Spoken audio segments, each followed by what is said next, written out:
ரம்யாவுக்கு முன்னாடி என் வாழ்க்கையில் 1000 பேர் இருந்திருக்கலாம் மச்சி. ஆனால் ரம்யாவோட இடத்துல என்னால் யாரையுமே யோசிச்சு பார்க்க முடியல. ஃபீல் பண்ணாத மச்சி, எல்லாத்தையும் கடந்து தான் போகணும். என் வாழ்க்கையிலேயே மறக்க முடியாத நாட்கள்னா நானும் ரம்யாவும் ஒன்றா இருந்த நாட்கள் தான்டா. ஒரு நாள் இல்லை, ஒரு நிமிஷம் கூட அவளை வச்சு நினைக்காம இருந்ததே கிடையாது. 100% அவள் என்னை லவ் பண்ணுறான்னு தெரிஞ்சுதான் மச்சி ப்ரொப்போஸே பண்ணேன். ஆனால் அவன் என் கூடவே சுற்றிட்டு இருந்த விக்கியை லவ் பண்ணுறேன்ட்டா. அப்போ நான் எங்கடா போயிருந்தேன்? அவனும் அக்செப்ட் பண்ணிட்டான் மச்சி. அந்த நிமிஷமே நான் செத்துருக்கணும்டா. நானாக இருந்தால் தானே பண்ணியிருப்பேன். அதுக்கு இல்லைடா, 15 வருஷம் நட்பு மச்சி.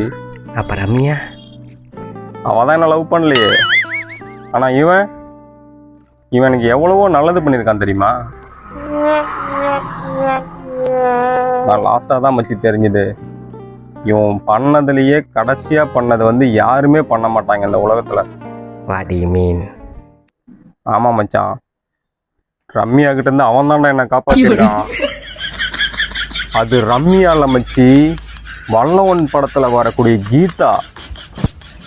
ஓய்யூ அவகிட்ட மட்டும் நான் சிக்கியிருந்தேன்.